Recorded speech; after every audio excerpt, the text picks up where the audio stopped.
പത്തനംതിട്ടയിൽ നവജാത ശിശുവിന്റെ മൃതദേഹം കണ്ടെത്തിയതിൽ അമ്മയ്ക്കെതിരെ കൊലക്കുറ്റം ചുമത്തി. ആൺ സുഹൃത്തിന്റെ പങ്കിനെപ്പറ്റി കൂടുതൽ അന്വേഷണം വേണമെന്ന് പോലീസ്. കൃത്യം നടത്തിയത് സ്വന്തമായിട്ടാണെന്ന് പെൺകുട്ടി മൊഴി നൽകിയതായും പോലീസ് അറിയിച്ചു. ശ്രീരാജ് ബാബു ചേരുന്നു വിവരങ്ങളുമായിട്ട്. ശ്രീരാജ്, വലിയ ഞെട്ടലുണ്ടാക്കിയ സംഭവമായിരുന്നു അത്. കാര്യത്തിൽ എന്ത് തുടർ സംഭവങ്ങളാണ് ഉണ്ടായിരിക്കുന്നത്? പോലീസിന്റെ ഒരു വിവരങ്ങൾ, പോലീസ് നൽകുന്ന വിവരങ്ങൾ എന്തൊക്കെയാണ്?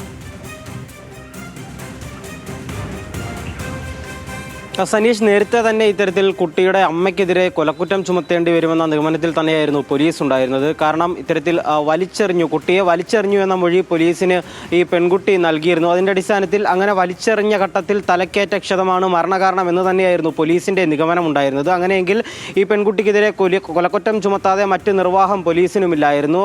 ആദ്യഘട്ടത്തിൽ പോസ്റ്റ്മോർട്ടം റിപ്പോർട്ട് നടത്തിയതിനു ശേഷമുള്ള ആദ്യഘട്ട നിഗമനത്തിൽ ഡോക്ടർമാർ ഉൾപ്പെടെ പോലീസിന് നൽകിയ വിവരം അനുസരിച്ച് ഇത്തരത്തിൽ കൊലപാതകം എന്നൊരു പ്രാഥമിക നിഗമനമില്ലായിരുന്നു. കാരണം തലക്കേറ്റ ക്ഷതം പെൺകുട്ടി തലകറങ്ങി ശുചിമുറിയിൽ വീണ ഘട്ടത്തിൽ ഉണ്ടായതാകാമെന്ന നിഗമനവും ഡോക്ടർമാർക്കും അതുപോലെ തന്നെ പോലീസിനും ഉണ്ടായിരുന്നു. എന്നാൽ അതിനുശേഷമാണ് കൂടുതൽ ചോദ്യം ചെയ്യലിലേക്ക് അല്ലെങ്കിൽ മൊഴിയെടുപ്പിലേക്ക് പോലീസ് കടന്നത്. അങ്ങനെ മൊഴിയെടുത്ത ഘട്ടത്തിലാണ് ഇത്തരത്തിൽ കുട്ടിയെ ചേമ്പിലയിൽ പൊതിഞ്ഞ് വലിച്ചെറിഞ്ഞു എന്ന മൊഴി പെൺകുട്ടി നൽകിയത്. അങ്ങനെയെങ്കിൽ ആ വലിച്ചെറിയലിൽ ഈ കുട്ടിയുടെ തല നിലത്തടിക്കുകയും അതായിരുന്നു തലക്കേറ്റ ക്ഷതമെന്ന നിഗമനത്തിലേക്ക് പോലീസ് എത്തുകയും ചെയ്തിരുന്നു.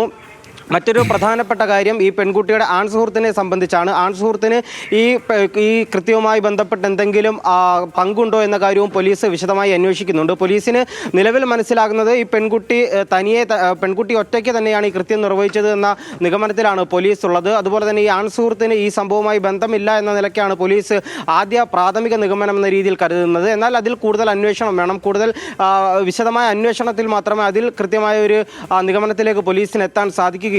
ഇപ്പോൾ ഈ പെൺകുട്ടിയുടെയും അതുപോലെ തന്നെ ഈ ആൺസുഹൃത്തിൻ്റെയും മൊബൈൽ ഫോണുകളടക്കം പോലീസ് പരിശോധിക്കുന്നുണ്ട്. മറ്റൊരു കാര്യം, ഈ പെൺകുട്ടി പറഞ്ഞിരുന്നത് മറ്റാർക്കും തന്നെ ഈ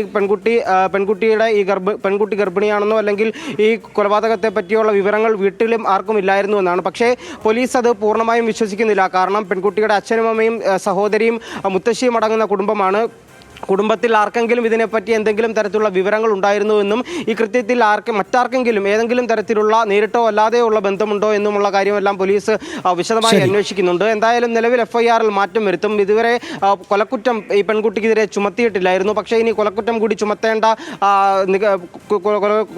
ചുമത്തണമെന്ന നിഗമനത്തിലേക്കാണ് നിലവിൽ പോലീസ് അന്വേഷണ സംഘം എത്തിയിട്ടുള്ളത്. സനീഷ്, ശരി, നന്ദി ശ്രീരാജ് ആ വിവരങ്ങൾക്ക്.